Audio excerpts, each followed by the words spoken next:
Good evening once again, and welcome to Late Night Paint with Mike. Today, we're going to be working on another glamour style portrait. This is my sister-in-law. So, we're going to make a very beautiful, glamorous portrait out of this normal, sort of mundane photo. Not really much makeup or anything like that. Oh, and look, I have a new brush. Well, it's not new, but it's new to me.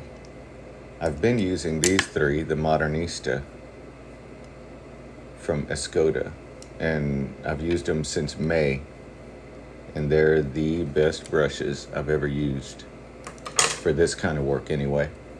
But today, a friend of mine, or yesterday, gave me this one, and it's the same brand, but it's a classic. It has more hairs, and it looks like they're natural hog bristle brushes, or hairs, I guess. But anyway, we'll try this one out once we get to a smaller brush. But first, we start with the big brush. So let's get the big one out here. We're going to mix up some flesh tones. These middle tones that we see right in here are what we're aiming for. So let's see what we can do. Overall, I want to say it's probably like a greenish tint in some of these shadowy areas. But it's very cool flesh tones. The photo's taken indoors. So I've got these three colors that I mixed in those amounts. Should give me something kind of like skin.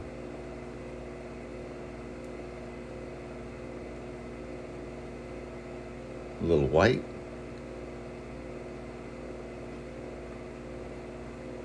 And now from here you can warm it up a little bit with some red. How's it going, everyone? It's a pleasure to see you guys this evening. Let's warm this up some. Let's get that paint out of the inside of the brush by kind of smushing it out of there. Maybe a little more, a little tiny bit of yellow. Let's see. That looks pretty bright.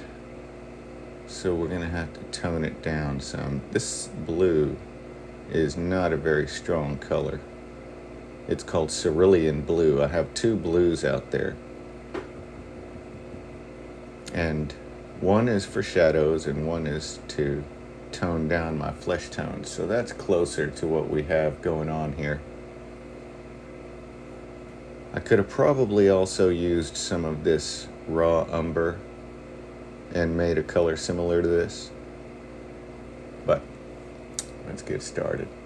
Start with the forehead down here. Move across. Top of the head. Darker. So we'll mix a little darker color to go over onto the right side.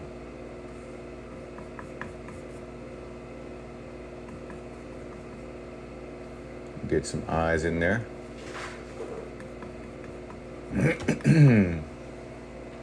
So at this point, you just kind of want to make it look like a human. Not necessarily worrying about making it look like anyone. Filling all the areas in with just blocks of color. Okay? That's what we're aiming for. Maybe the cheek is redder. You see how we have this nice little gradation of flesh tones? This is a map of our face. So we can make it redder in areas. I want that redder. I want this area a little red as well. There's some lips right here. Something like that. I occasionally I'll wipe the brush off on a paper towel that I have right here. And that'll give me a clean enough brush to move on. Some more flesh tones in here.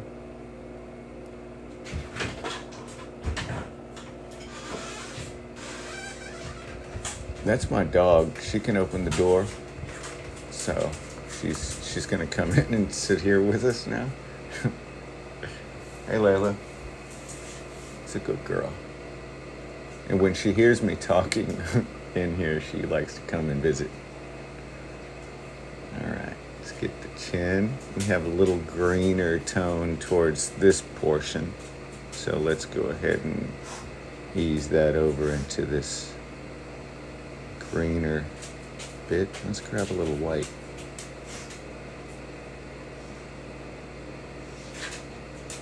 So when you arrange your palette, you want to try to keep it pretty orderly if you can.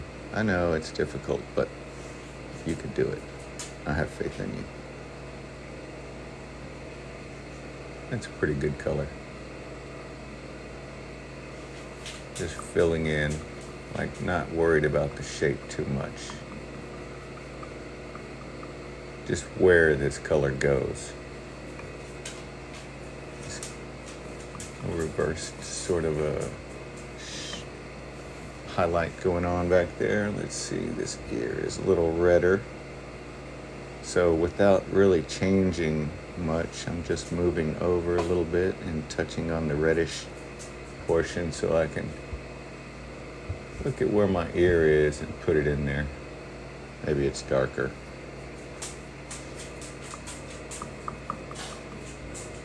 That's probably extra red, but it'll be okay.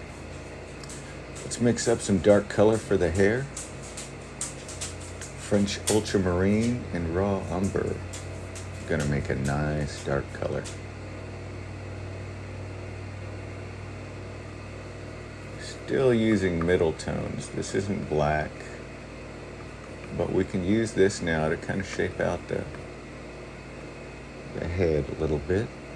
So we're getting a little closer to what we're looking for. A little darker.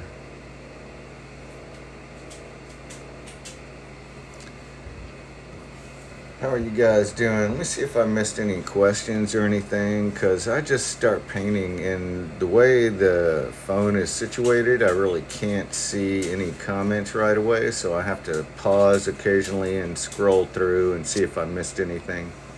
So I apologize if I did, but if I find a question in there that really needs...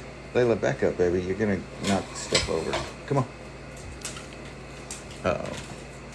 Yeah, you see? You're a big girl. Go lay down.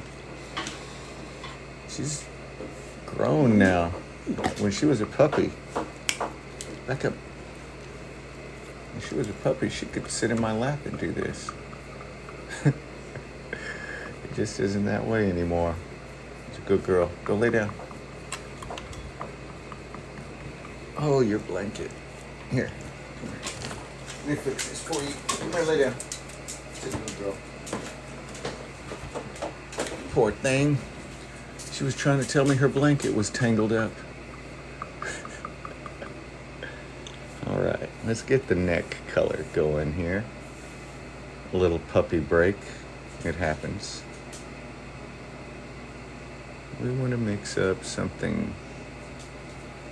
You see, so I didn't have to clean my brush right there. I just wiped it on this napkin here. And I can get right back to doing other colors. And I'm using more or less the end of the brush. And it stays nice and sharp because of my paletting. When you run the brush across the paint like this, it's called paletting. And you can shape your brush to what you need it to be.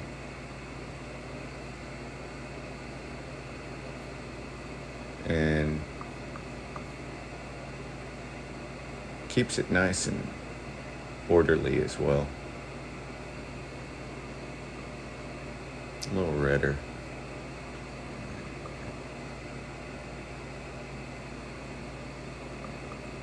And we could darken that flesh tone up under the chin and jawline right here. Pretty good. How's it going, everyone? There'll be a collar right here. Let's see. Let's just fill in these little spaces while we have a neutral color here. A little redder towards the hairline at the top.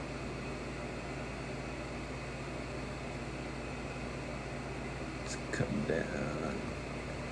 So before we move on and start really sculpting everything, we want to fill all these little spaces. You see how there's some panel showing through right here, right there, right here on the bridge of the nose, and the separation between the cheek and the eye socket.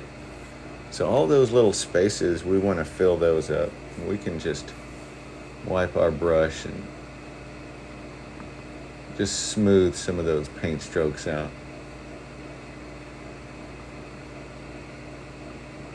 So they overlap each other a little bit. Maybe cut back in some areas to kind of shape our face out properly. See, if we went over the chin, we can always put those areas back in there pretty easy. So that's why we overpaint everything. We want it to be nice and soft, blended in all over the place. At least for this part.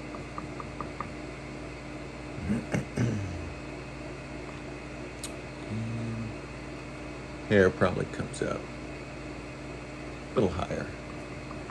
All right, that looks good. Now, I'm gonna start mixing some specific colors. So I'm gonna get a little linseed oil on my brush, and then I'm just gonna work that extra paint out of there on the palette. And this is gonna effectively clean my brush. I can wipe the extra paint off here and the extra oil off right here. And no solvents. So now I have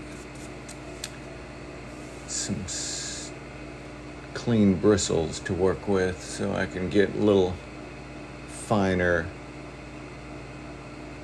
colors in there that are more accurate to where they need to be. So let's see. Let's start with our eye sockets and start painting those in.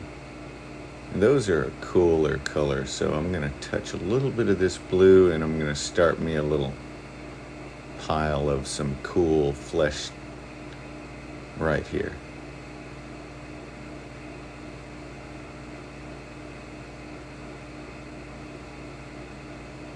These will be my highlights at some point.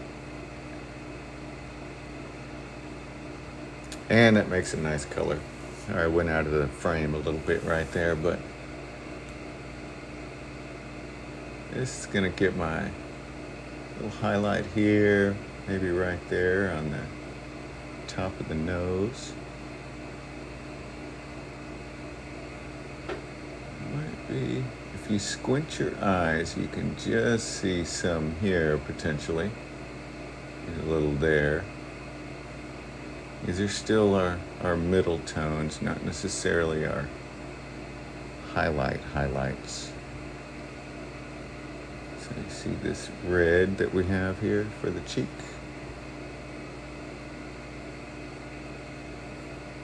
Paint that in. Let's get this other side here. A little darker.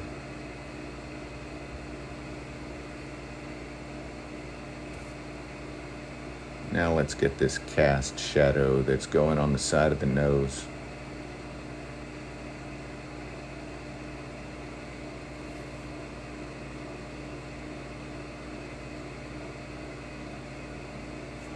We can deepen that up a little bit once we get a little further along. Start painting our eyes in there.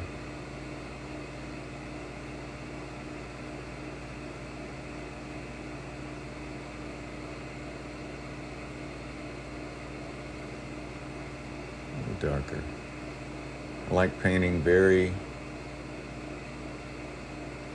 thickly so that I can move that paint around.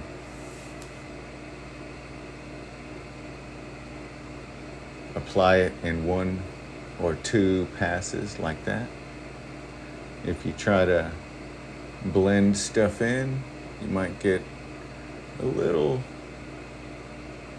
different colors than you anticipated.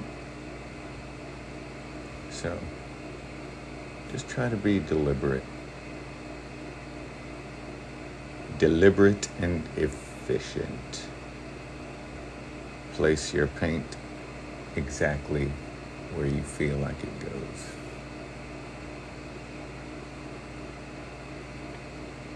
You'll be able to move it around a little bit.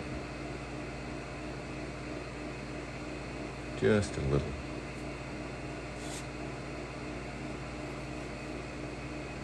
Some bright color on the top of this, on the bridge of the nose here, so let's get some very bright little pops of color right on the bridge of the nose. All right, let's see. Hey, thanks for all the love and support. Let me see, I got my stuff muted. I can't hear anything. You guys are awesome. Remember, you can join the fan club like it says there. Let's finish this little modeling that we're doing right now. It's what we call this. We're figuring out the form of the face. So all these little shadows that we're going to get in here are going to be blended out before we really move on, because this is going to be a very beautiful portrait.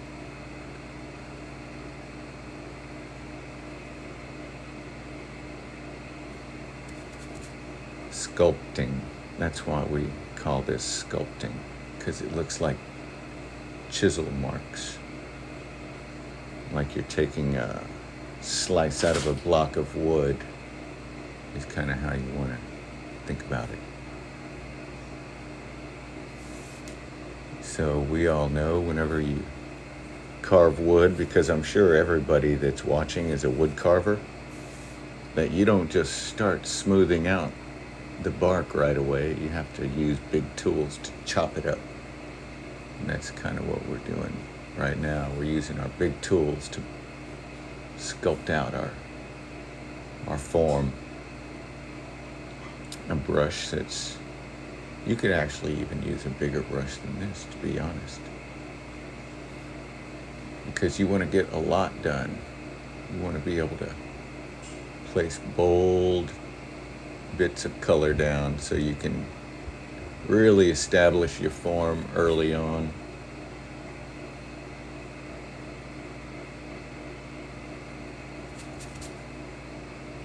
Sometimes when you wipe across like that, like I just applied that lighter tone back onto the jaw, you might pick up some of that other color, so that's why I'll go down and wipe it off.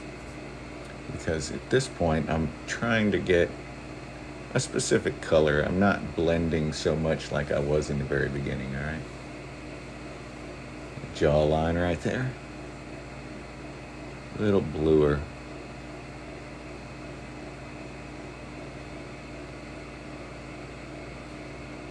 That feels nicer.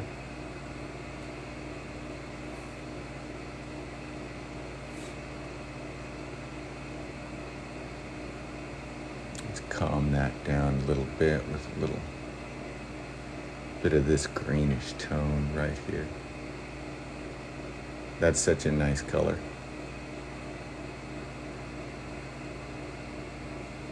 So someone asked me how I see the colors in these panels and in the faces like that. Where do I get the greens and the blues and all these other ideas, these wild ideas I have about adding these non-traditional flesh tone colors into the face? It's because the light reflects them all differently. So it depends on the light. Like, there's like sky over here, there's blue lighting on the left over there. So now that we have some chiseling done, some chiseling out the face, we can start softening some of these little edges that we have.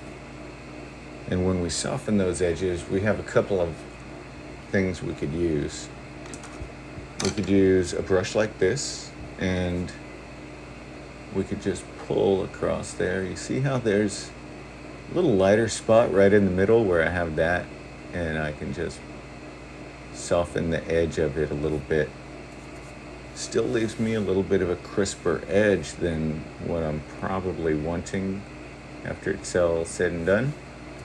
But this will help consolidate all the colors and make it a little easier to move on. And I'm just using the corner of the brush. Another option is to use a little fuzzy guy like this, and it will just barely touch the edges of the paint and push them into each other. And this one is probably more appropriate for like a glamour portrait. So you want some softness to it, like smoky, kind of a dreamy look.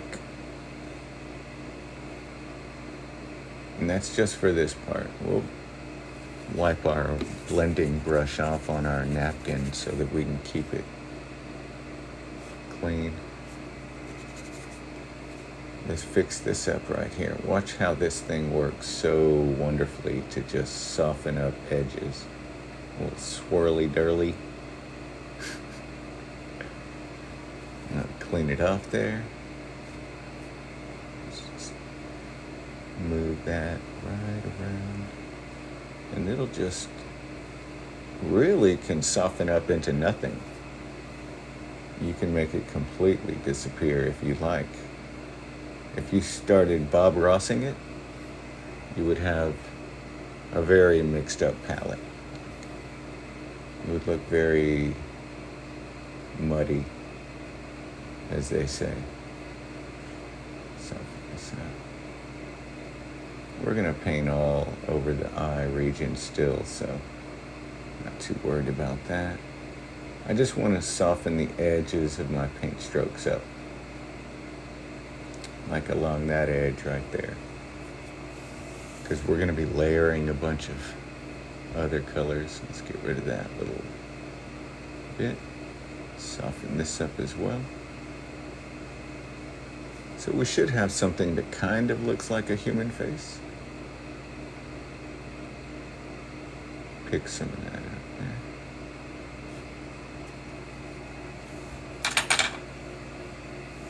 This is a little bright for the ear, so we could probably, with our brush, get back in there and do our hairline now a little more accurately.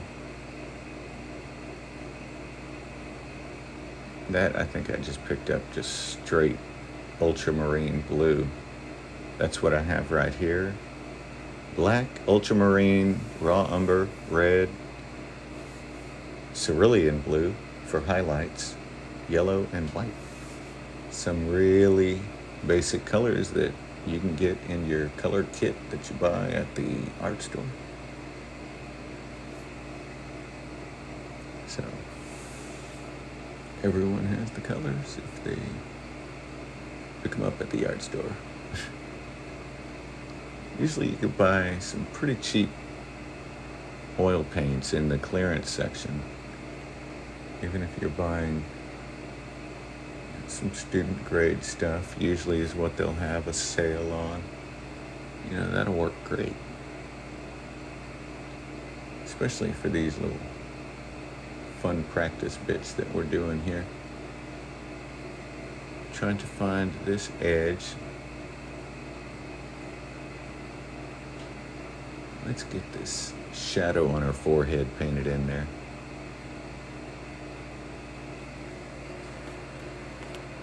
Oh, hello. How's it going, y'all? Look through, see some comments that I might have missed. I'm sure there's a few here and there. I appreciate all you guys' patience. Yeah, most of the time I'm not really reading as we're going. I'm just sort of painting. But I try to pay attention. So let's see. Let's get the ear back in there since we painted some hair over where it really goes.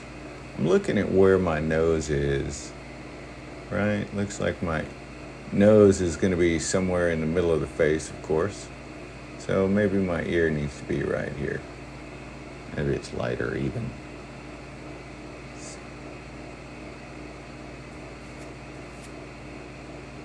Wipe your brush off. Paint your paint stroke on there.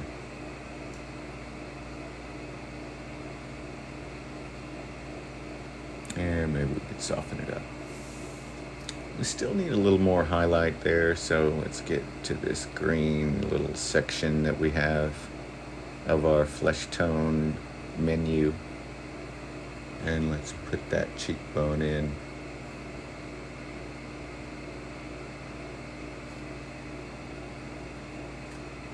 Let's put the temple.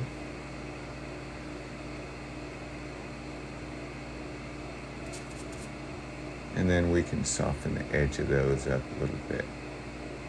Just by touching the edge a little bit. Everything else is pretty blended, so we don't really have to break out the little blending thing anymore. At least for a moment. Later we'll come back to it. Let's darken our shadow edge there. A little bit of ultramarine blue does a wonderful job of darkening that shadow edge. It's a nice neutral color.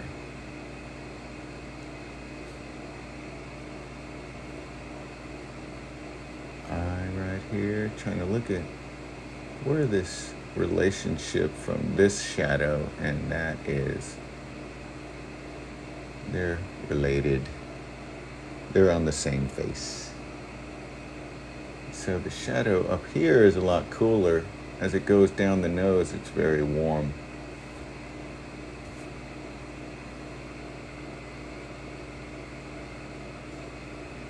Let's get the back of the eye socket right here.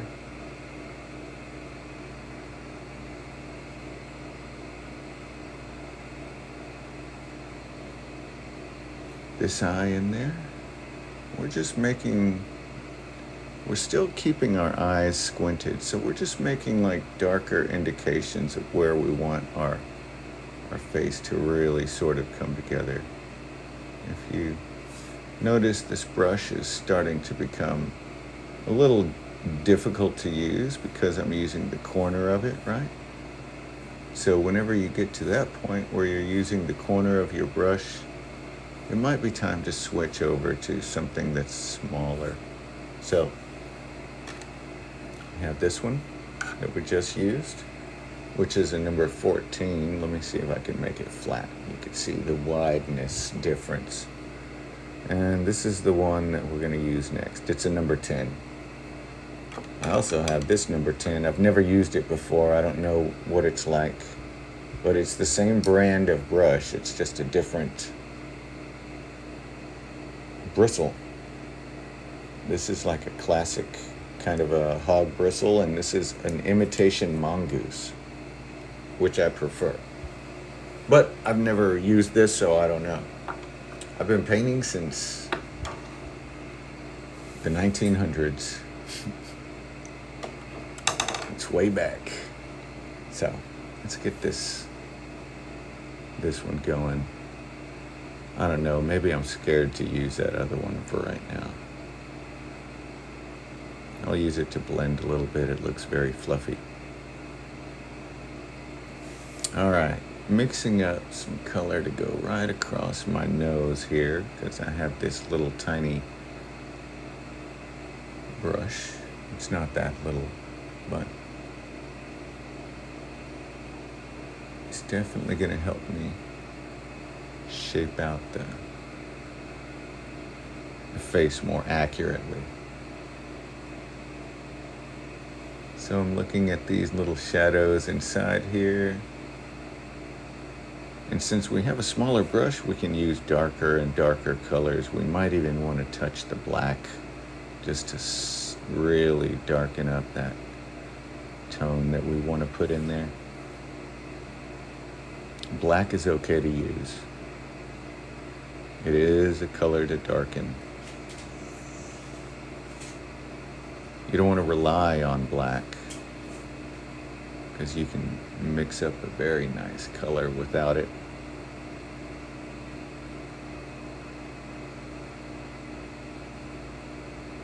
But black is fast. All right, let's see. Black is quick. There's nothing wrong with being efficient. And so with just adding the black in there with some blue, red, and raw umber in various amounts, I've got a nice dark color that I can paint in some of these strokes, like right here. Let's get some more of that. Still trying to be fairly loose. Now these cast shadows that I'm making are going to be blended out into where they're very soft. They're not going to have a sharp, crisp edge like that, because this is a glamorous portrait. So anytime we're doing that, we want to have like softer edges. We're going to make things, more, I don't know, ethereal. Is that a good word to use in this instance? I'm not sure. We're also going to redden the lips up a little bit. Just a little, though. We're not going to give her like bright red. Just going to make them a little warmer on the lit side. And we got to keep our angles correct. So if our lip has a little bit of an upward slope, then we want to try to do the same sort of a movement up here. Okay. Let's get the shadow on the top of our lip.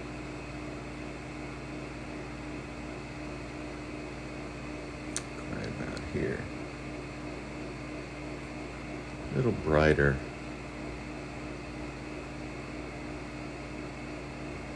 Maybe more of that green.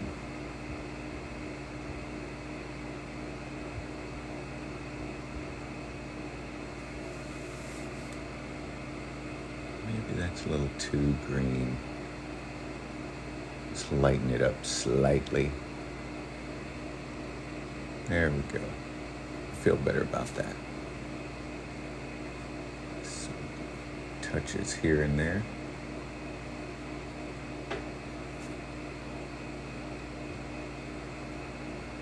Let's go down the chin, under the lip, working our way down the face. Started in our eye socket, and we're just sort of placing our colors down as we see them. Mixing up in our little menu of flesh tones.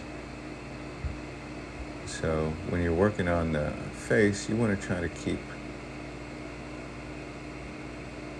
a log, a menu like I have here of what I've used, so I can touch different colors and go back to it. Keeps the face looking nice and even. like very natural. A little darker for that chin shadow. And I'm also looking at how all those shadows line up with each other too.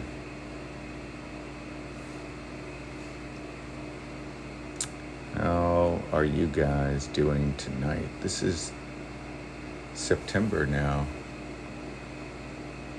This is episode number 80. 80 episodes that I've done all summer long for the past 3+ months. Thank you guys for joining me on all these. It's been a lot of fun. I'm not stopping because we're going to do some more all through September.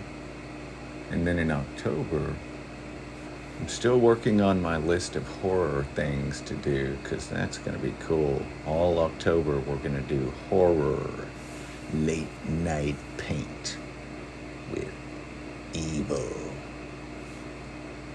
Special host, Mike Packer with Evil Lynn, his mistress of the dark, his very own Evil Lynn.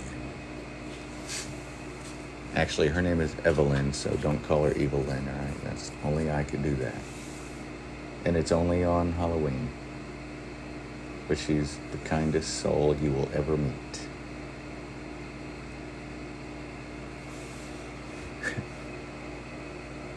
But that's a cool name, though. If you guys don't know, that's the super... not Superman, the He-Man show. They had Skeletor's wife was called Evil Lynn, I think, or his girlfriend or something. I forgot all about that. Good stuff. All right, let's see. So early on, we had sculpted out our face. Let's get our chin and or not our chin, but our cheekbone rather, and the edge of our face nice and filled out. We're gonna paint past where we want the face.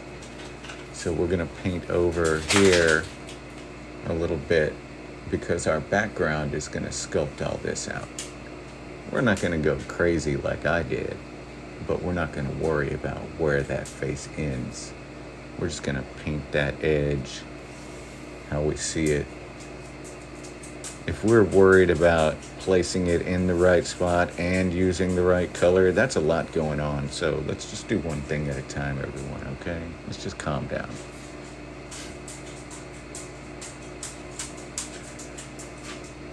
Layla's toenails tap dancing on the tiles.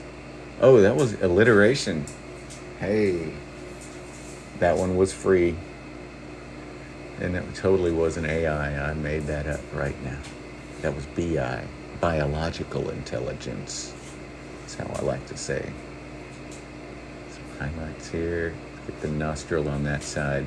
See how the shadow right there? Layla, don't go inside the house, baby. Come on. You gotta stop opening doors. I have to lock stuff. She's an animal. I don't know how she unlocks doors like that. Maybe it wasn't closed all the way. Anyway, sorry about that. I'm babysitting too. Remember, I'm trying to do one thing at a time here, and the dog is having me pay attention to her. She could have just as easily opened the door to go outside, I suppose. I know. She's part human, I think. Like her brain thinks like a person does. Alright, so I'm continuing my softening. Blending, applying my pigment where I need to, as opposed to trying to move paint around, which is not my preferred method. There are some artists out there that do a wonderful job with that sort of method, and it works really well for them. I like to do it like this because I feel like it offers me an accuracy that I can't necessarily get as easily with another method. This is basically gets everything at once, so I don't have to worry about a lot of drawing. I'm basically just putting the colors down where I see them, softening them up. And like this eyeball right here, right? I don't need to paint the eye in there. I just need to squint my eyes and see where the edge of this thing is here, the eyelid. And I'm looking at this whole little paint stroke that I'm gonna apply right there. So that's how I zero in. Look at those paint strokes. There's one here and one there, one here and one there. So if you look at the face and imagine them as paint strokes, once you get to this point, see, we use these brushes to keep us on task. If we had a small little tiny brush, then we would feel like we'd have to paint in the eyeballs and eyelashes and all this other, detailed stuff that we should probably have waited on. Okay, so the method, there's a method in the madness. If you don't do it like this, the way I'm doing it for this method, you might end up repainting a lot of stuff is all. You'd still come out with a nice picture. But, it might just take longer. Sometimes, though, we want to expedite things a little bit, especially if you have someone sitting in front of you getting painted. The last thing you want to do is repaint things over and over again. If you start doing that, then stop the session and take a break. That's what you need to do. So, all right, we're going to go have a coffee or a tea real quick. You come back to it, you'll have new eyeballs. Your sitter will appreciate the break too, because by the time you start having trouble seeing forms and identifying little tiny shapes, it's going to be about an hour and a half or 2 hours into it. That's usually about the time that stuff starts happening. Usually about that. It's not easy to keep a very sharp eye for the entire duration of the painting. You'll get fatigued. Your eye will start to imagine things that aren't there. It's tricky. So what you need to do is just take a little break. Go touch some grass, as they say. As my buddy Baby Billy says, go outside, nerd.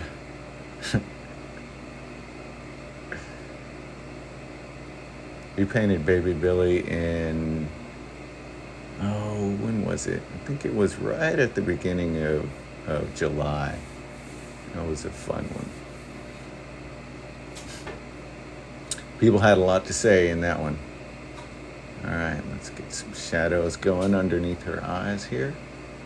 This side of her eye has a shadow on it.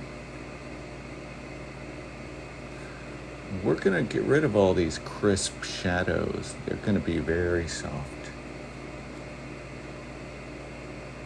But they need to be there.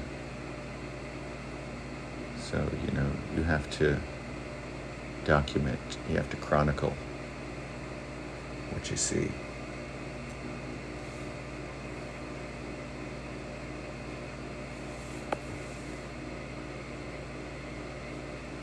Get that shadow going underneath the nose.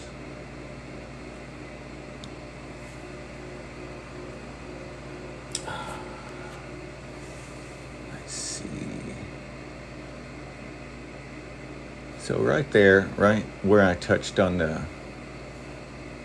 just below the jawline, it was more or less to see if that was the color that was gonna go right there because that cast shadow of the nose and the cast shadow from the jawline are virtually the same color.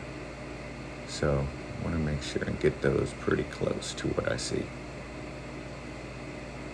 It's like sometimes very tricky to see those colors because they can have different hues depending on your eye fatigue. I think I've got something close there.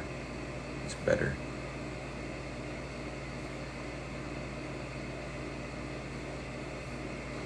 It's coming down the side of the jawline here. And as we look, it goes almost horizontal. Okay. Almost. Let's look at this little shark's tooth that comes down, that little shadow that has that little point. It almost, if you can imagine, it has like a little round bit. So there's our shark's tooth, and then it curls around like that, you see? Curls around that carotid artery. We're gonna add red in there because there's some blood inside of it. Some blood.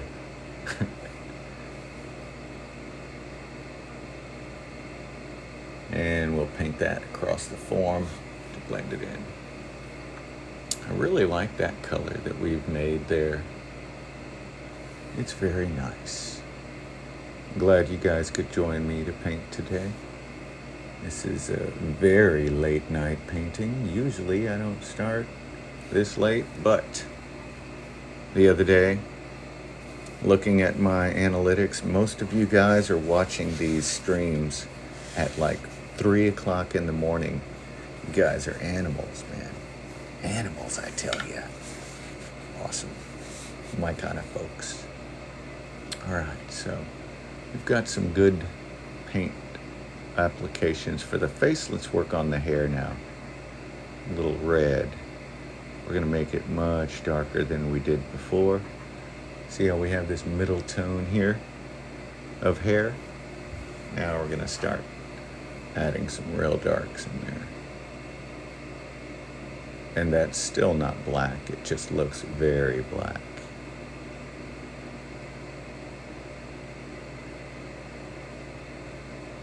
Very dark.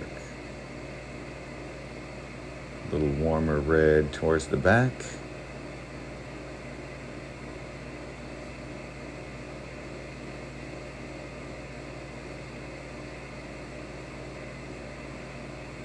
I like these brushes a lot. I'm gonna be going to the art store soon and getting some more of these.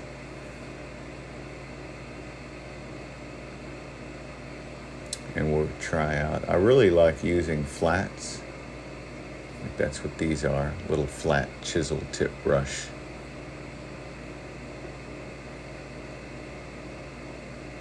But I do have some other smaller ones that I use occasionally.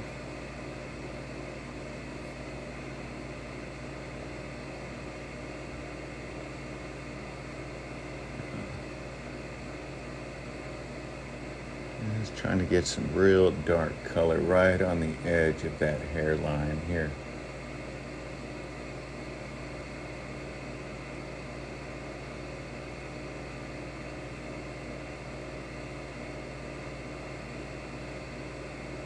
Very distinct facial features.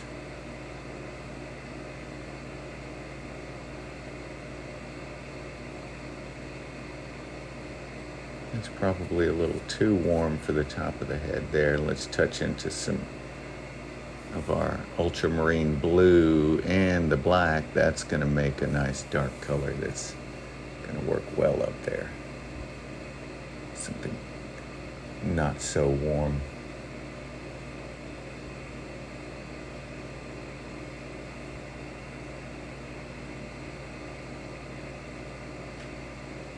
And once we get this part done, then we'll move on and get a smaller brush. The back side of the hair, though, will make it a little warmer than the front side.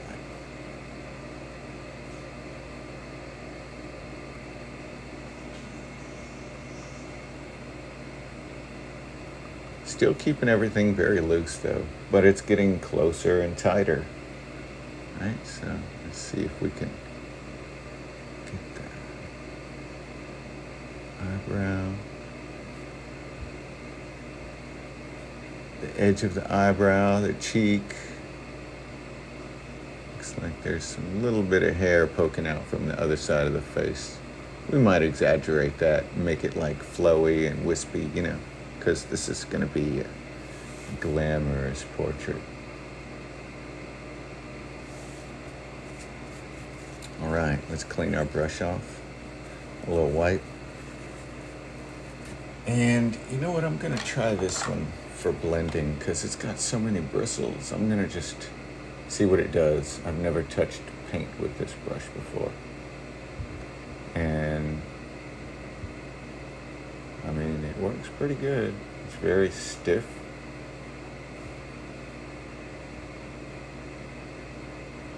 What hog bristle brushes usually are. It's a little stiffer than what I would prefer. You do want a stiff brush though. Let's get that little bit off of there. There you go. I think that brush had some stuff in it. So let's soften some of these little edges up that we've made.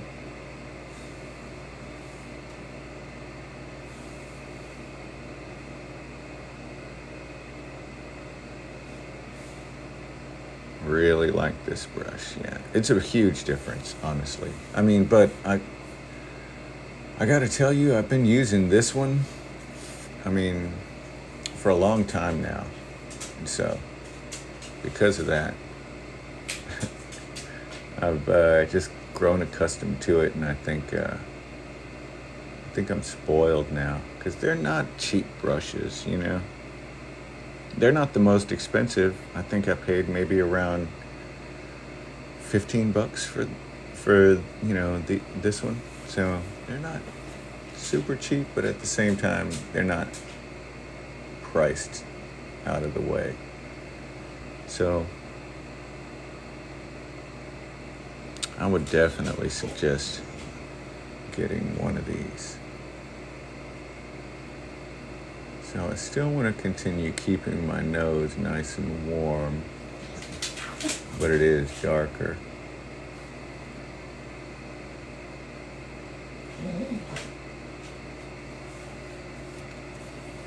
Wanna go outside, Layla?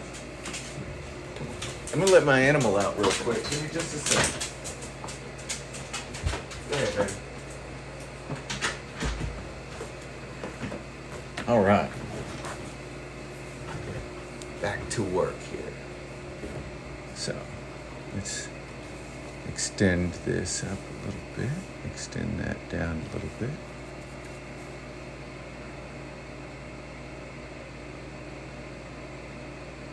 Keeping everything really soft. In a minute, she's going to be barking to come back inside. So we'll have to stop and let her in from there too. Soften that shadow up a little bit. Maybe that was a little too bright. Didn't hurt it very much at all though. All right, so now I'm using the corner of my brush, and we're having a similar sort of an issue that we did early on, where we're going to need to use something smaller to get to the details that we really want. Oh, you're welcome. I appreciate you guys being here. So sculpting out the back of the eye. See how we're making just a spherical eyeball in there? We haven't really committed to anything. We're still using big old brushes, but we're just sharpening everything up. Little by little, keeping it smooth. You can warm up that little edge there.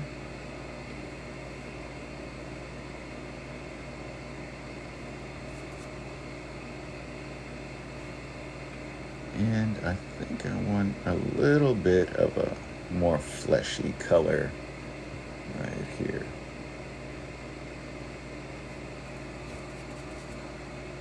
Start sculpting out the lips as well, a little tighter because they're very loose. Let's get this highlight color mixed up right there. Some yellow, a little cerulean blue to make a spicy green. Amazing. Love that color. Spicy green. It's like avocado, like that green salsa color that you get. Potentially. It needs to be a little lighter now. Hold it up there. Kind of guesstimate.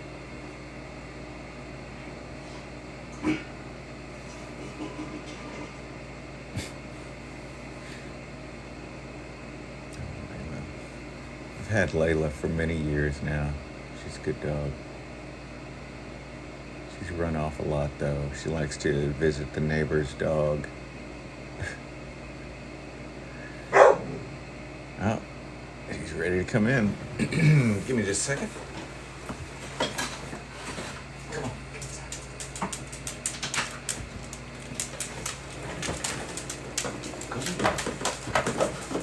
Oh, dang, you're clumsy. Okay. Let's see. Oh yeah, the 3 brush sizes would be pretty small. You'd have like one, maybe not that big. I use a 14, but you know, the brush sizes are all different for everyone. Like one brush company is gonna make a 14 and it'll be this size, and another one will make another 14 and it might be like that big. So I want to say maybe like a 1/2 inch size brush using like American standard measurements. Maybe like I don't know, 20 millimeter, 30 millimeter size if you're in the European Union. And then about half of that for the next one, and then another half for the other one, a little small one. And then you could use a liner as well to kind of get even more detail. So I try to keep the brushes to a minimum, mainly because not everyone has every kind of brush.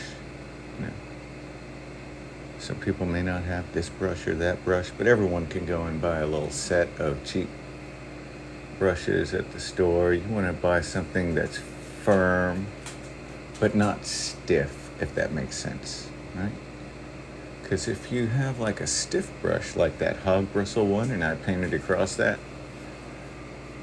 it's going to drag a lot of paint where you probably didn't want to move it. So I like the synthetic brushes.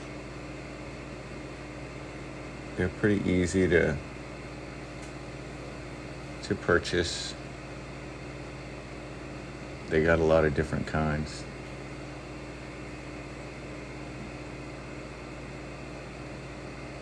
This one is synthetic mongoose. I didn't even know they synthesized mongoose hair. But they do. Let's see. All right, let's get to some more red on the lips. I just feel like they're just not red enough, so let's see. Across the bottom here.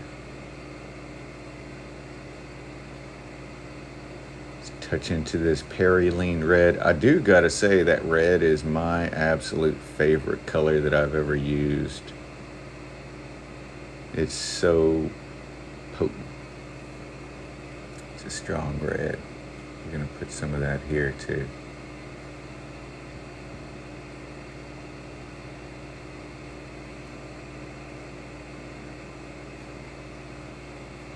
That red right next to that green shadow.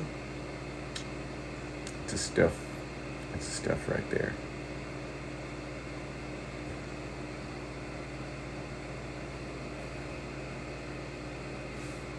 That's too bright.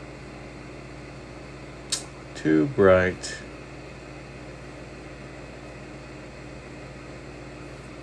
We'll have to tone that down a little bit.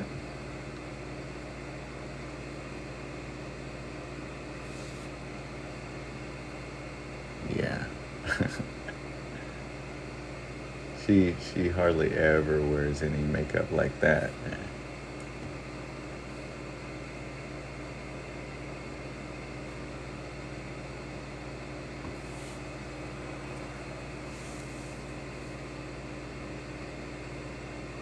But yeah, the brushes, everyone can get some flat brushes, you know. And then the reason they've lasted so long is because they've been taken care of. I don't use a lot of thinners or hardly any at all, like no solvents is what I meant to say, not thinners. Like the odorless turpentine and all that. You want to try to keep stuff like that to a minimum.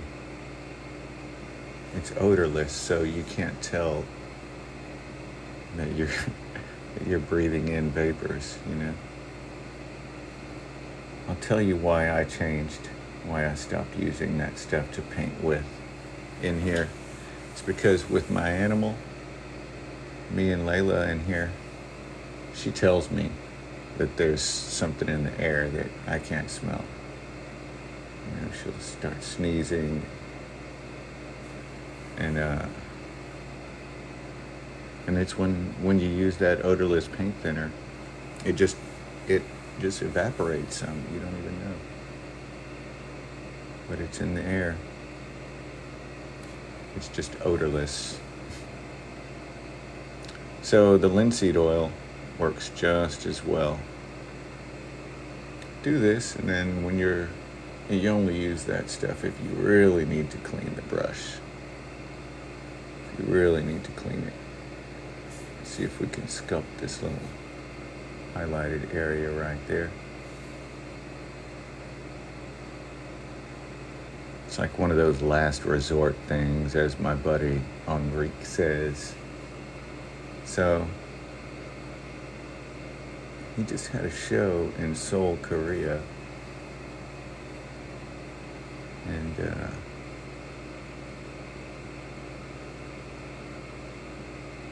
I think the name of the show is called Lost and Found.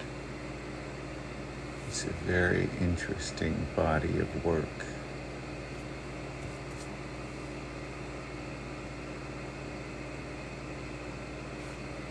Seoul, Korea.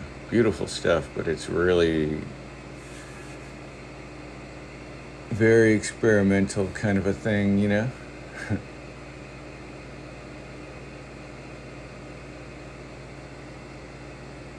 Very avant-garde, as they say. A little darker under that shadow. I'm gonna get another brush before I start really trying to paint in stuff like eyelashes, but I will be able to get the creases of the eyes, like, you know, where the eyelids are, and then I'll get a brush to paint in the eyebrows.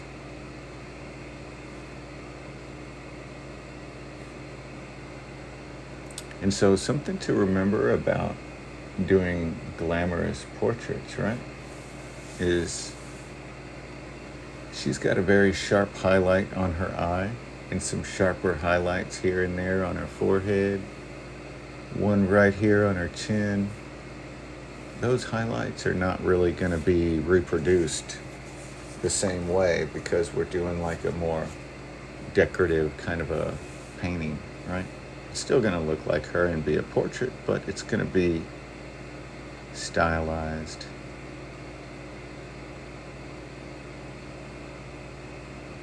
Stylized.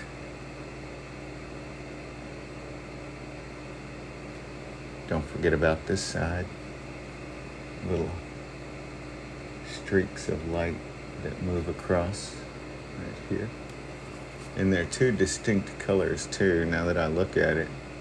This one is a little cooler, like what I've got there.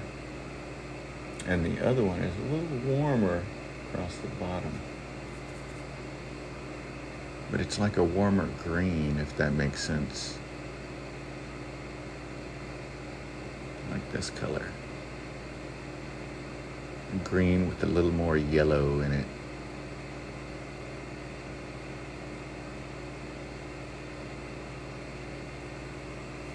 Just slight difference. It's going to be difficult for you to see that with my phone. In real life, you'll be able to see that much easier.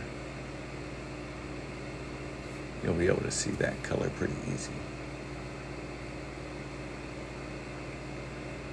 Or if you're using a good photo.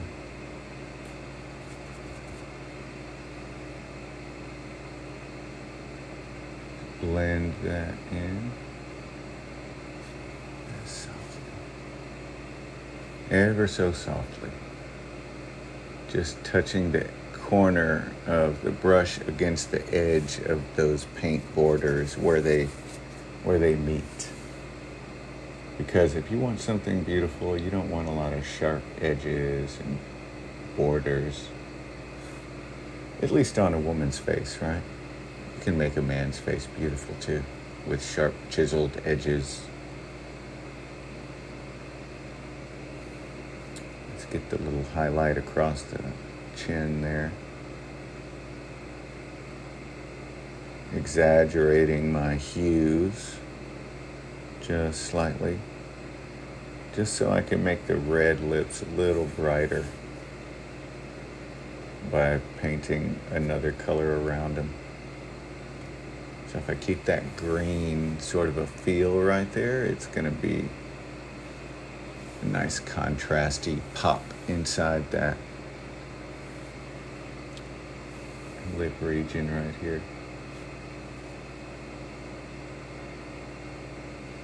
A little darker. Let's wipe this brush off. So let's clean it real well. We'll touch into some linseed oil right here. We're going to palette this brush. We talked about paletting earlier, where we just run the brush across. We can roll that paint out of the center of the brush. I don't know if you guys could see that very well right there. Here we go. See, so we roll that out of the brush to get it nice and clean. And we wipe it off. We got a nice situation where you feel like that's not clean enough, we could do it again. But I know that was clean enough for me. See, so now when I move it, very little pigment comes out. Right? But it's cleaning it further, so if that makes you feel better, there you go. Brand new, ready to go. You still, whenever you're finished, you want to wash those with soap and water, though. Just use dish soap. It's going to wash the oil off really well, you know. That's pretty good at taking grease and stuff off of pans and all that. It does the same thing for oil paints. Oh yeah, that forehead. That's not a forehead, by the way. That is a 5 head. Here we go. That was the brush we used. Now we're using this. Yep. There's a lot of issues. So once we start working a little more crispy on some stuff out here, adding in darker values, let's go ahead and start with our eyes, okay?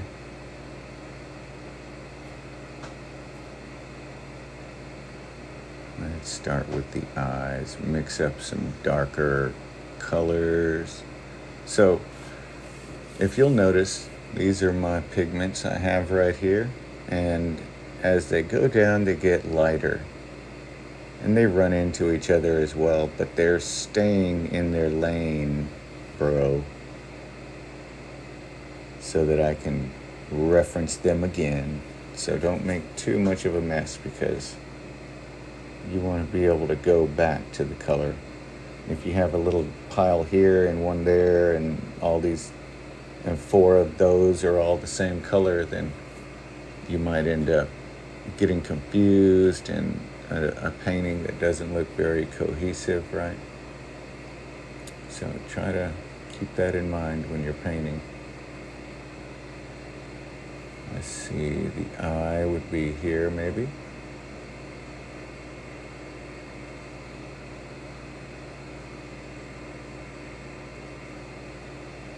Something like that.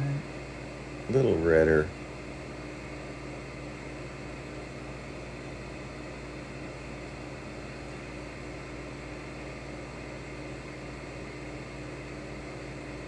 And we'll blend that down.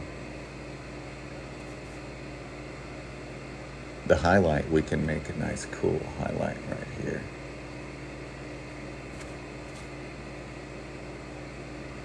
This cooler tones that I have on this side are going to work real well for that.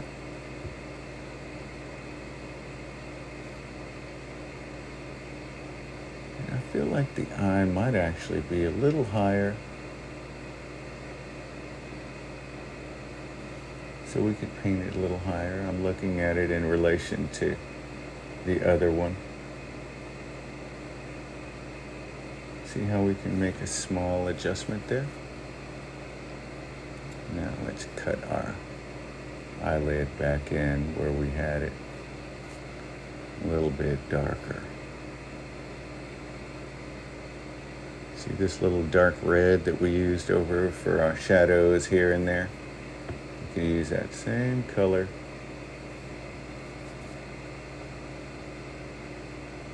Little tiny bits. Soften up some edges. There's a really dark corner right at the back of her eye here.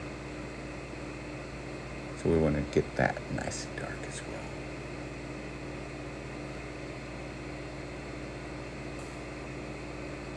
Remember, you can't be afraid to paint. Mix up a lot of paint and get your stuff going on there. Get the eyes kind of made in the right spot. More or less. Because just like you saw, we can make adjustments whenever we need to. It's not hard with oil paints, thankfully. I may not use them as much if they were. For me, acrylic is extremely difficult to use. You can only get a certain kind of a look with acrylic. And if you wanted to get a different look with it, you'd need to add these mediums into it to make it perform like oil paint.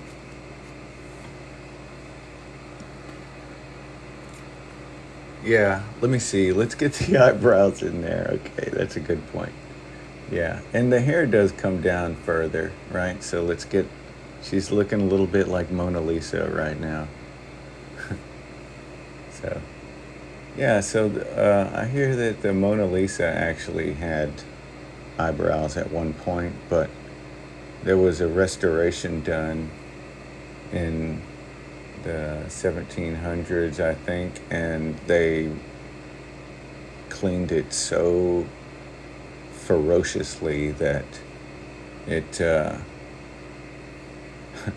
they removed her eyebrows. So let's see, let's get that painted in. Anyway, so yeah, now the Mona Lisa has no eyebrows. Go. Well, we'll make sure and give this Mona Lisa some eyebrows. We'll call her Mona Teresa.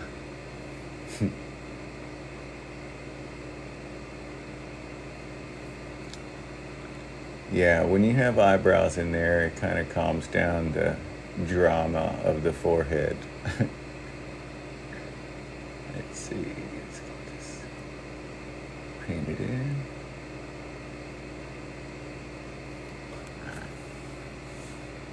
That's better. And we can, since we're here, we might as well work on the hairline too. Get this stuff painted in properly. while we're here.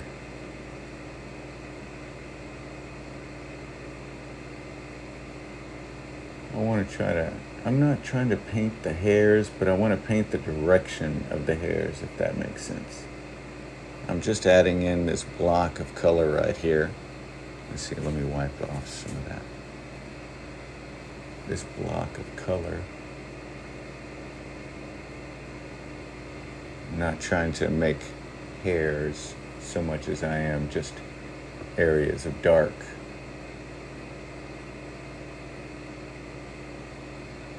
Okay. Up there. Now let's look at the size of our forehead, because we're going to make this hairline at this point. You see there's still panel showing right here. It's because we haven't brought the hair down to where it belongs. So what we need to do is eyeball some stuff, right? This is where you could use your artist hand. So let me see if I can make this look right. So I'm going to go like from her eyebrow to her like hairline, right? I'm looking at the phone camera to do this. So about like that. Now I'm going to move this down so it looks like it's about the same distance from here to there as it is from here to there.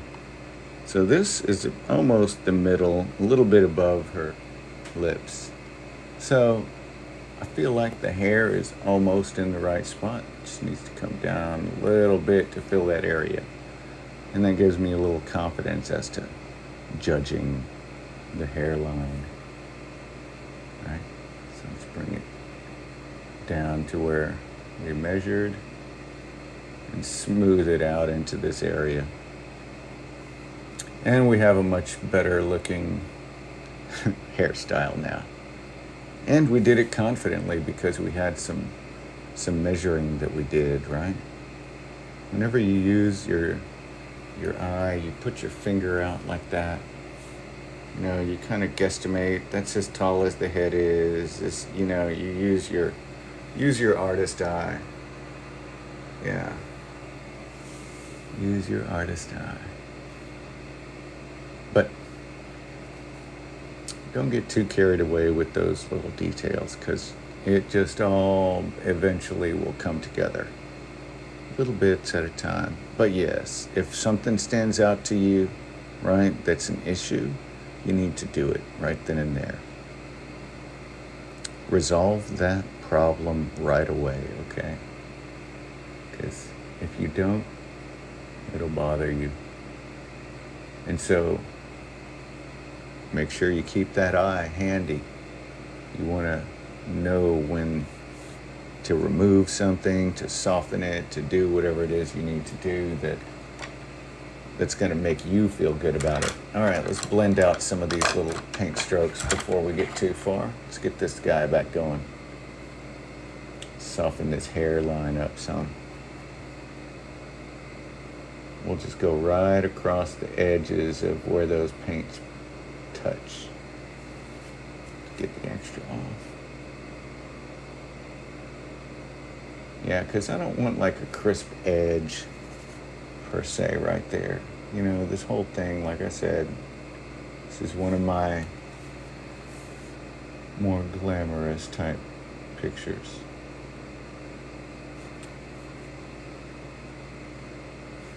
So I went up and then I went across. And I'm using just the very tip of that brush to soften all this stuff in here.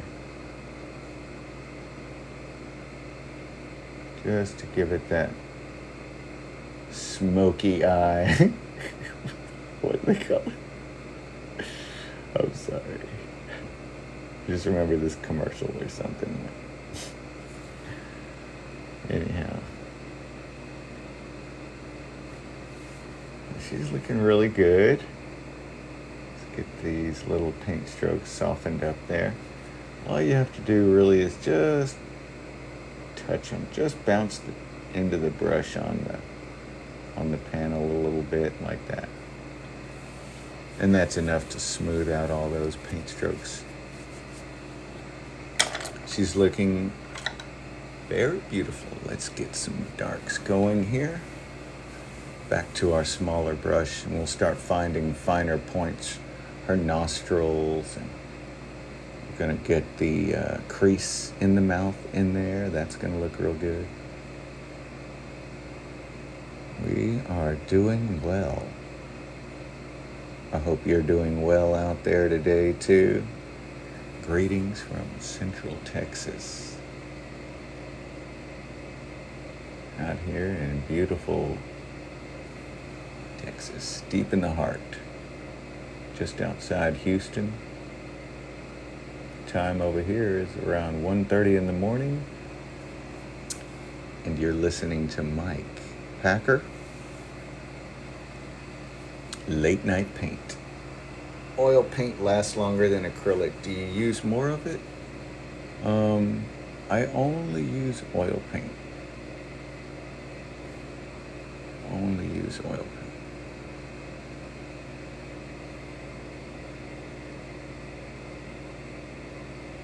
So, oil paint is actually really, really safe to use. There was like some kind of discussion about this that we had in one of our earlier streams, but the pigments are going to be the same in acrylic and in oil, right? The difference is what carries that pigment to your panel. In this case, it's an oil. And in the case of acrylic, it's water. And so when you use those water-based paints, you really need to be careful about them contacting your skin, because your skin will absorb that water very easily, and that water is carrying pigment with it, like cadmiums and the vermilions, maybe even some lead, right? Whereas oil is not going to absorb into your skin very easily. You would have to sit there for a long time, and even then, it still wants to hold on to the pigments. But that being said, it's mainly for me. Working in this manner is not possible with acrylic unless I buy a bunch of stuff to add to the acrylic to make it work like this. So, I mean, if I'm going to be buying extra stuff, it's going to be costing more money, and it's more dangerous. I didn't see any benefit at all to messing with it. And there's going to be people that disagree with me, which is understandable, because it just is what it is, you know? We don't have to all agree. But there's one thing that is consistent in this world, and it's biology and science. And sometimes those things are irrefutable.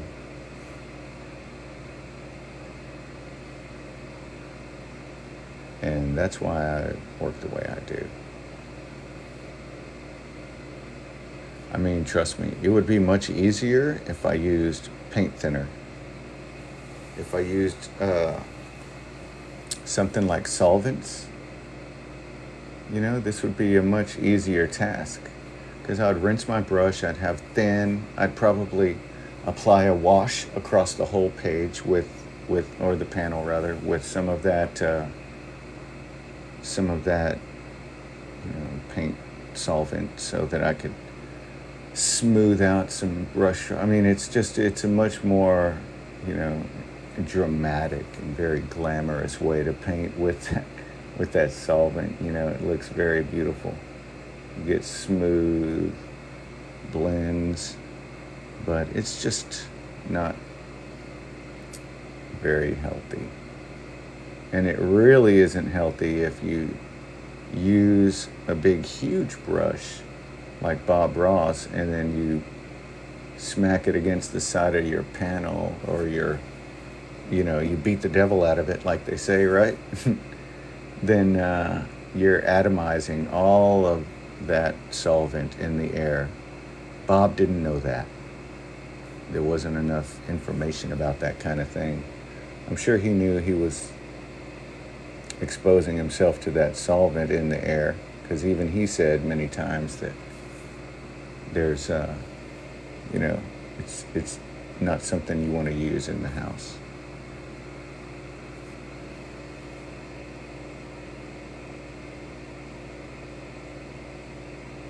While he painted his entire life in a studio using that stuff.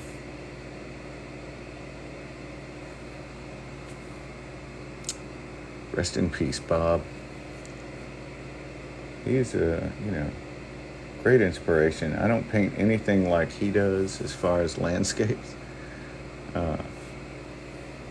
But he gave me the initial idea to be an artist early on. So, hats off to him.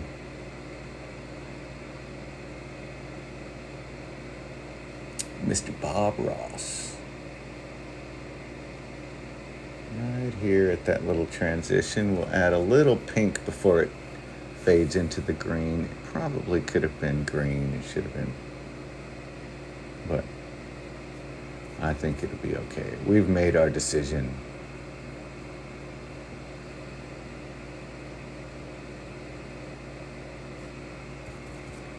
Sometimes you have to live with the decision you make. And we could still paint over that if we wanted to, but I think it's fine. Let me wipe this off so I can get some more accurate little colors. Why do people do a wash before painting instead of just going straight to canvas? That wash helps move your paint across super easily. It's like it primes the panel, basically. And so you get this really smooth application of paint.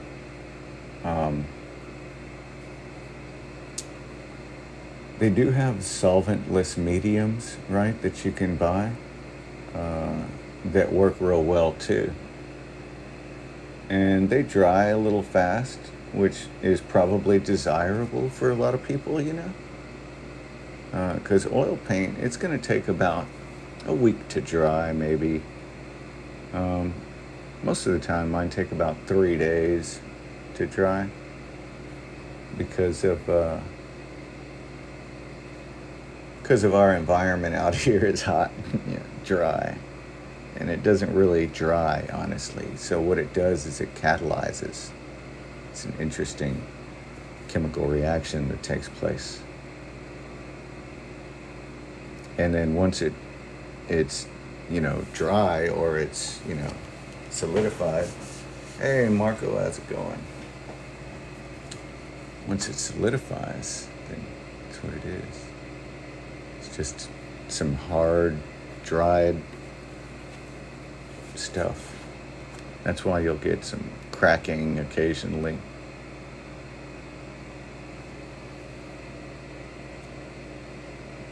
Let's get some dark right here on this eyelash. We're going to start painting some details on the eyes here. And we'll clean this up as well. I've got a little moth joining me.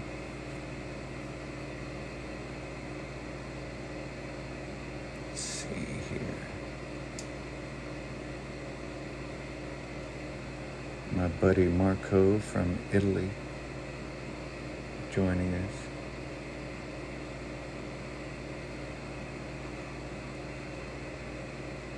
He'll show you some of the most amazing paintings by old masters that you've ever seen. He does a service to us all.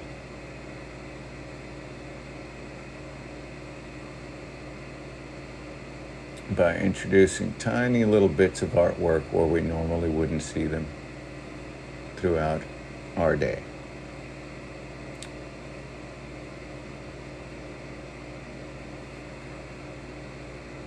I believe he is lucky enough to live in Florence, Italy, if I'm not mistaken, where there's loads of artwork. I'm going to have to go visit soon. My wife loves Italy.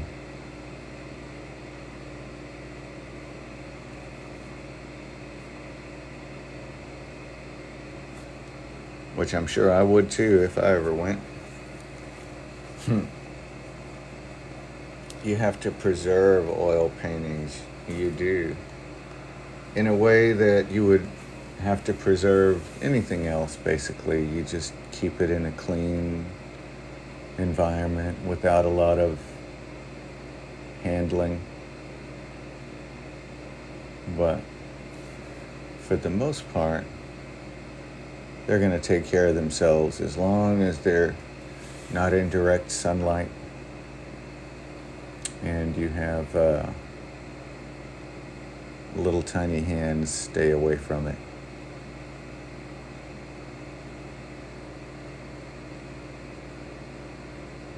Kids are amazed by paintings. Somehow they're drawn to them more than like a poster or a photograph. And so they like touching them somehow. Like, it's not always good. Sometimes the paint can pick up some oils from your hand and discolor over the years, but you would varnish this, right? And you would wait a long time to varnish as well. If you want an archival painting, if you want something that's going to be there for a long time, you're going to want to varnish it.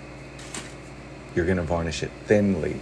You're not going to put a big, thick layer of varnish on there because it'll turn yellow and look nasty. So, pouring it on there like you see these people do is incorrect. I know I have a lot of opinions. But I'll explain. When you pour it on there like that, what's happening is you're putting a big, thick layer of a resin, a varnish. That's what it is. If your painting isn't cured all the way, then it's going to bond to that surface. If it is cured all the way, it'll just go right over the top of it and work as intended until it has a little bit of age to it, and then it'll start to yellow and turn dingy.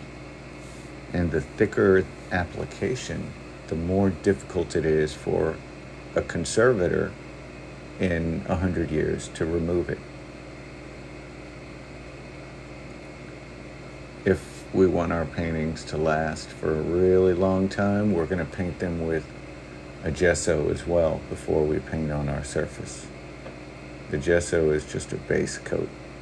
It's going to keep our oils from really absorbing into our canvas. This is a piece of wood, though. Yeah. I do have a lot of opinions. And those opinions were basically, they're not my opinions, honestly. I learned this stuff, you know what I mean? I didn't just make up any of this,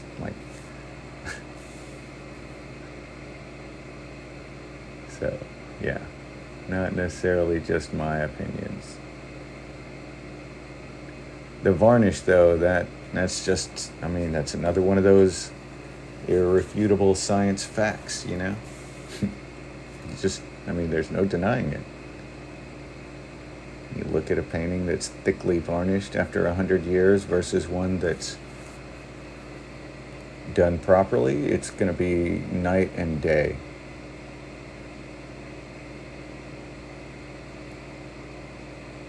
It'll be very, very different. All right, let's start. The bottom eyelids, we haven't really messed with those very much. Oops. You better get out of here, dude. There you go. This little moth coming to check it out. A butterfly of the night. Those nighttime butterflies.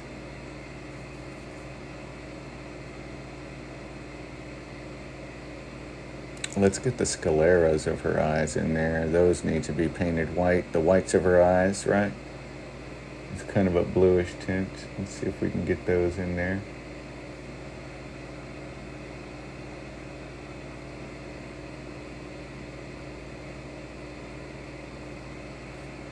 There we go.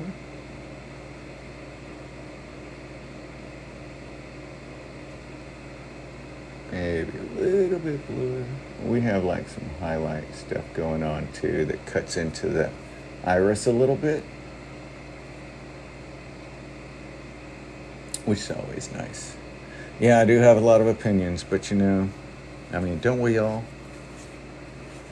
Don't we all? Some of us have opinions based on mythologies and personal preference, that kind of thing.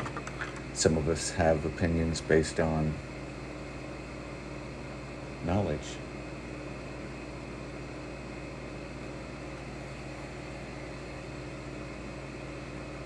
I definitely am not the smartest in the bunch, but I listen when someone tells me something I need to know. I think that's probably helped me out over the years.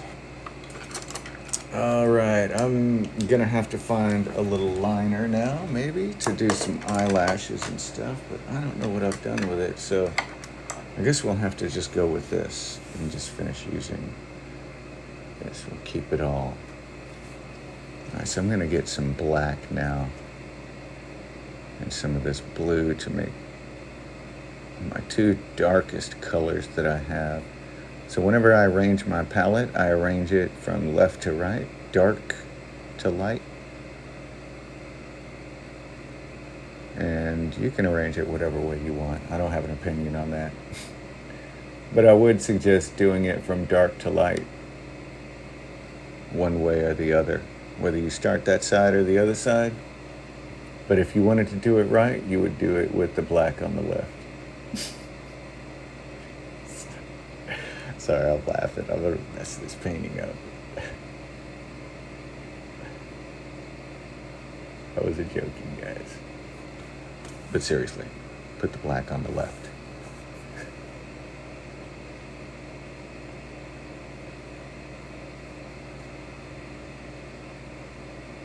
Very nice looking painting here. We can darken up the eye socket a little bit.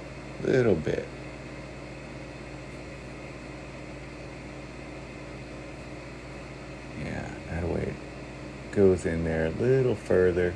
You can see how our cast shadows just sort of fall off there, right? There's not like a lot of crispy shadows, which is what I wanted. Just some stuff to just indicating the shape of a face. Very dreamy kind of a look when you do it like that. All right, let's highlight some greens. Yeah, it is wood. It's MDF, actually. It's not necessarily, it's like wood pieces, like tiny wood.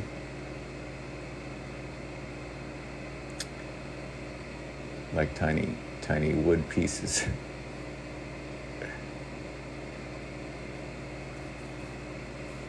Tiny wood pieces. Get our other nostril painted back in there. We've sort of blended it away. We can just indicate it with just the little tip of our brush right there. Yeah, don't get me started. I'll go off. I just have no self-control. I let my intrusive thoughts win a lot of times, say weird things out loud while I'm painting, because I think, like, I've meditated on this, right? And I think I know what's happening. Is that my logical side of my brain, right, kind of is working on this, and my just whatever side that is still able to like talk to you guys is taking over and doing whatever it wants. I'm a Gemini, by the way. So that's probably some truth to that. Maybe. I don't know what that even means, to be honest. I don't know what that even means. Do you guys do the astrology stuff a lot? I see people telling me things. I wish I knew more about it, but I don't.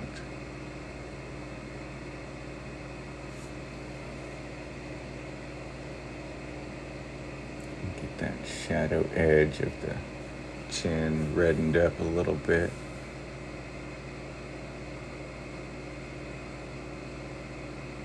Just move it across a little, slight. Keep it soft. There's a sharper edge right across the bottom of the chin. See? Let's get that in there. That's the beauty of working in this method, is that you're just constantly using like your brush to guide you where you need to go next. So you have this small brush and you need to do little small things here and there. Early on, you have that big brush. You're going to need to do some bigger, bolder color swipes to really get things going.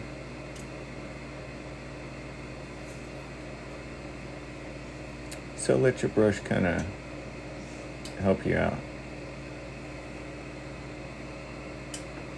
This moth is like the nighttime butterfly is handling his business today. All right, let's see. I'm going to brighten the eyes up a little bit. And then I'll get a larger brush and start working on the hair some more. Get this, oh look, the ear, we almost forgot about that. Sometimes I do forget about the ear. So let's see. Get some dark in there.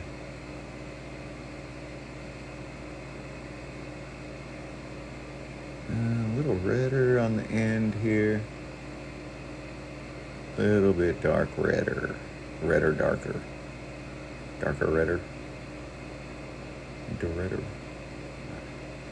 There we go. It's looking better.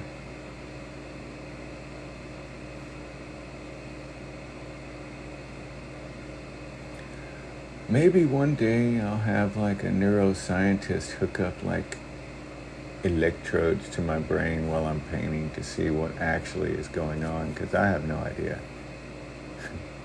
I think actually looking at it, I feel like her forehead is probably still too big. So we'll make some adjustments there when we start doing the hair.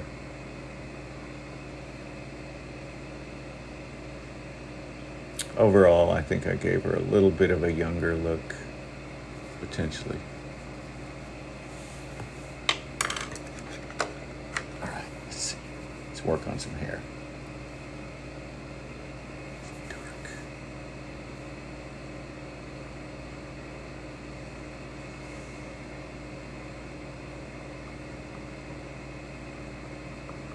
Just to simplify, I'm going to paint in everything that I see here. Maybe it's not quite that. Just a little bit. I think it's this side that's getting me.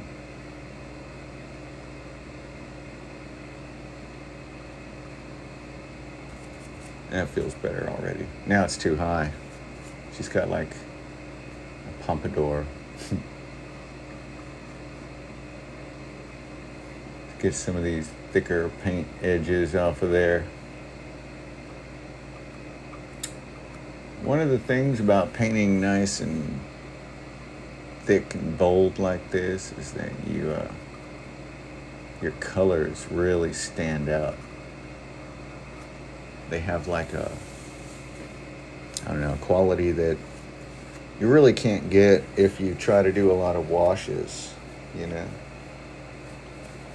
So, a lot of thinly painted stuff. I'm gonna dip into my linseed oil, and let's decide what color we're gonna do for the background.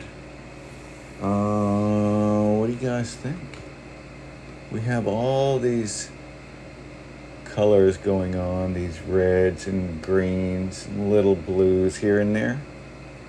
And so we're going to need to decide on something that's going to sort of accentuate what we have going. Yeah, and so look, at this, with something like this, if you really wanted some accuracy, and if you were very concerned with that, you would use a tool like this. And you'd say, all right, that's her head, and you could, spend time doing that. There's also plumb bobs that you could use, which is just like a little string that hangs straight. There's lots of ways that you could get into doing accuracy, right? If that was what you were going for. For this painting, I'm not necessarily worrying about being super accurate. You know what I mean? For this painting, I'm just having fun. Just enjoying myself. Like all of these. All of these portraits, oops, I think I pushed it off. All of these portraits that I've done are all done in the same manner. And they're just to sort of illustrate how to go about applying the color and sculpting the face out. And I'm not paying much attention to accuracy, to be honest. We can be like razor sharp accurate if we wanted to be. But it would take maybe an extra hour. If I was talking. If I wasn't talking, I could probably get it done in about 45 minutes. But with chit-chatting, letting my dog out, that kind of thing. Oops, I think my nighttime butterfly died. He got caught in the light. Don't go towards the light. Whatever you do.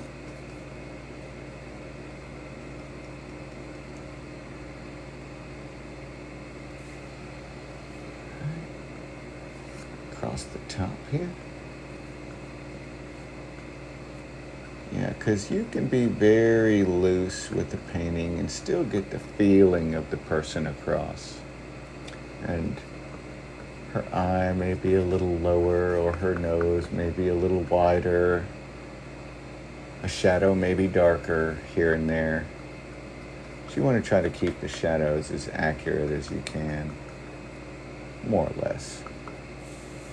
But for this, it's my sister-in-law. We're having fun. Give her a red shirt. Oops. I never really situated that. Let me tighten that down real quick. A little bit.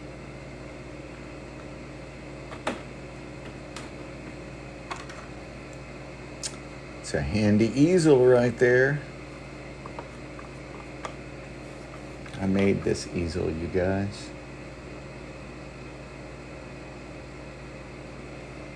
Because I needed to give her a red shirt instead. Warm the whole painting up a little bit.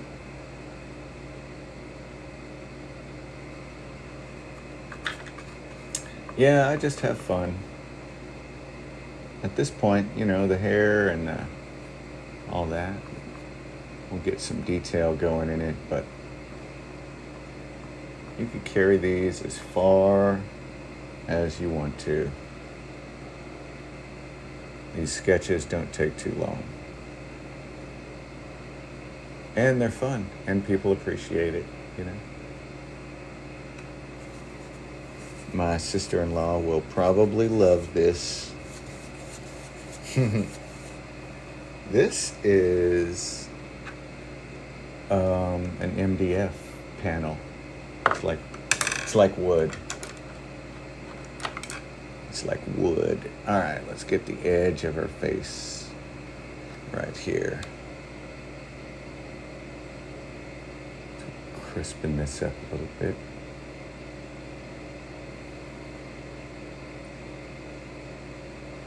Paint some of that hairline down a little. Go. Let's get the eyebrow going here.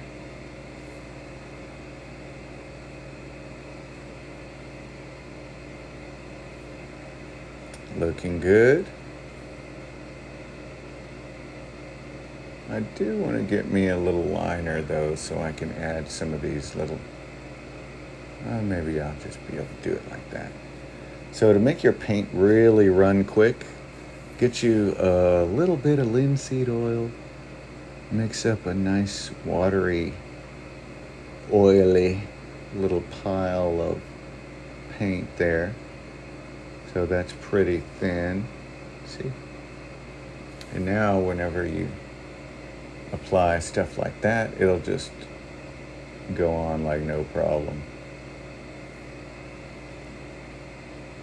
Very easy.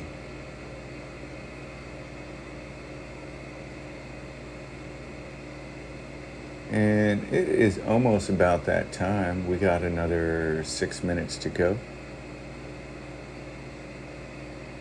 I keep these streams at 2 hours. So everything is consistent.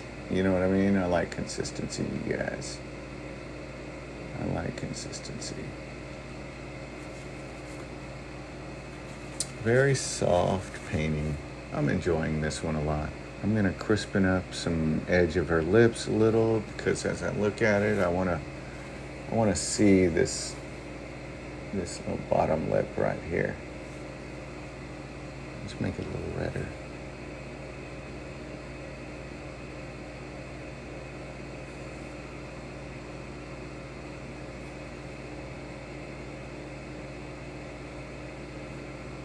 And there's a little shadow right here.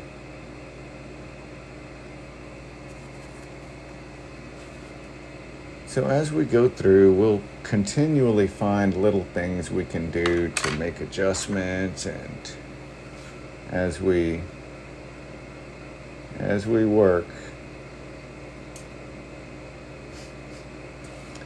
this little night butterfly is really something. As we work, we'll, see things we want to do, and we'll go from there. Back and forth until we finally get like a nice, oops, that was the wrong brush. Till we finally get a nice picture that we like.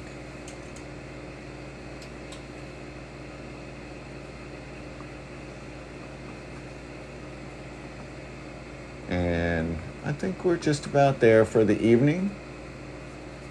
So we have a moment if you guys want to ask some questions or chit chat a little bit. I would love to.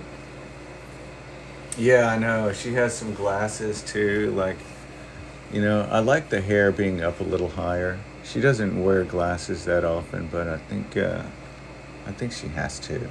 I don't know. I may be wrong. There's one color. I love these, like playing with the background. You could just scoop up the rest of your paint, add in some neat little color swipes. This is fun after all, So, no sense in trying to be too, yeah, I like the red, right? Could even add some nice pattern to it if you wanted. The hair comes down a little further. And it looks better.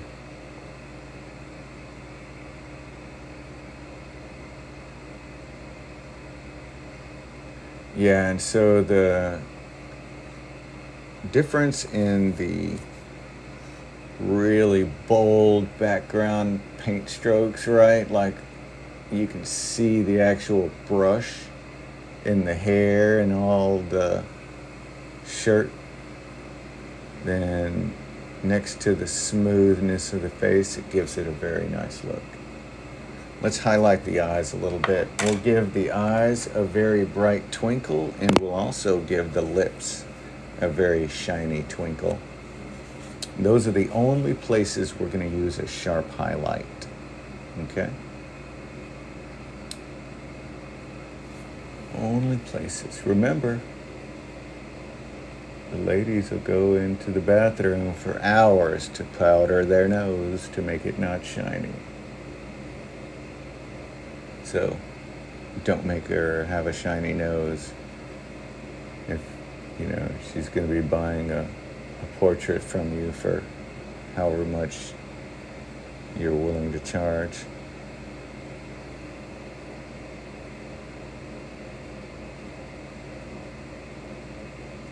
Yeah. I've known some guys that did portraits, and they would be so savage. It's like, what the fuck? You don't need to do all that. It's not good. And they're like, I'm just being, they tell me, I'm just being honest or true to myself or some shit. And, those guys aren't painting portraits now. Because no one wants to have, if you're going to get a portrait painted, you want it to look nice. Not everyone is going to look 100% every day. You may have a little something going on.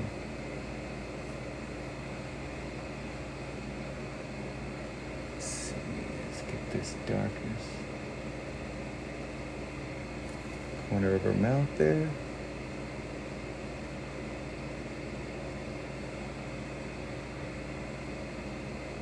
And so you can stay accurate and be honest and draw attention to the parts of the painting that are nice. Making small little adjustments, right? You're not trying to change the overall look of the person because they're still gonna have the same form in their face, right? But depending on the lighting and depending on what clothes they're wearing, all of these things are going to make a difference on what color their skin is, believe it or not. At least in my experience. Let's get this shadow edge of the nose down here, a little darker.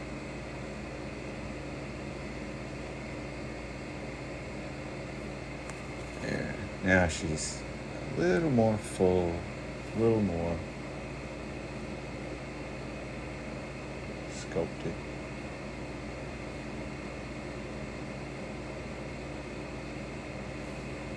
Very beautiful.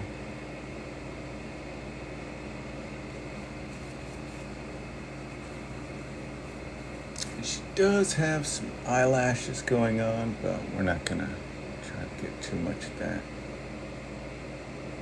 See if we could darken up the side of the eye and then lighten the other side of the eyebrow a little bit.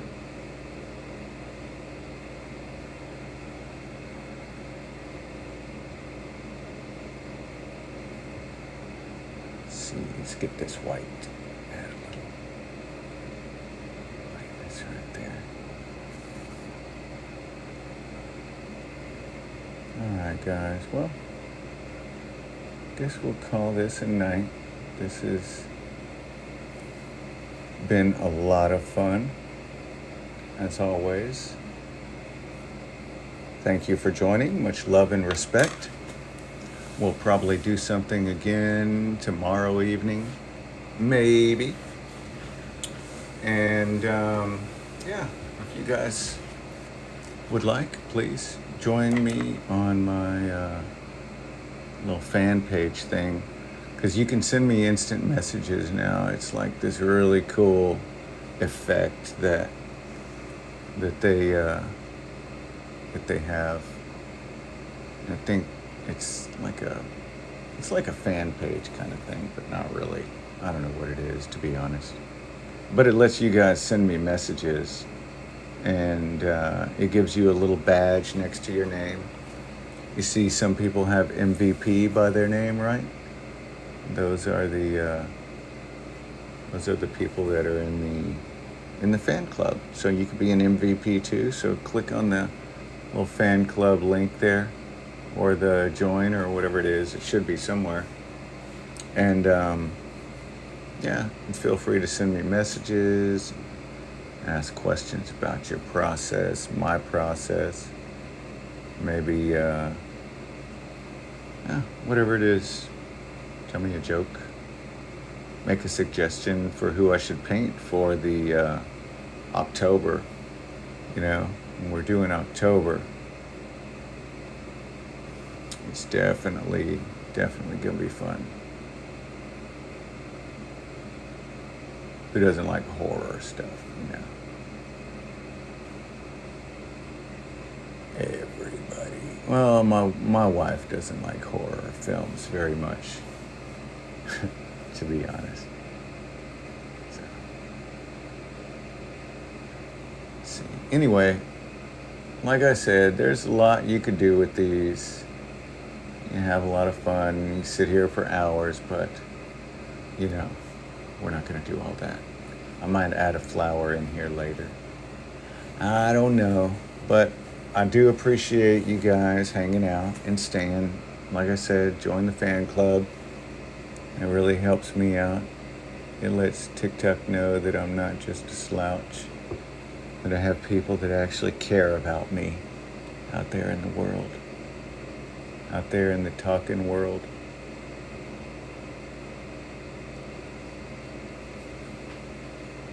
I just want to darken that a little bit. Looks good. And I might even carry it down some. I keep saying I gotta go, but that's the thing with these, is that you can literally mess with them for a long time, but we've already got to what we needed to. So there's no sense in going on anymore.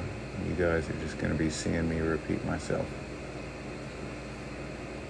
Because that's all it is at this point. It's just back and forth, little tiny adjustments. Okay? So, hey, thank you for the gift. I appreciate that. Much love and respect. Much love and respect. You guys are the best. Let's get a little zoomed in picture here of all the loose paint that we've got going on. Y'all are awesome. Thank you so much.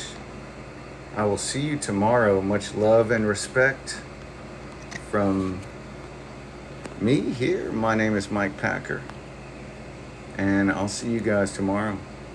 Thank you very much.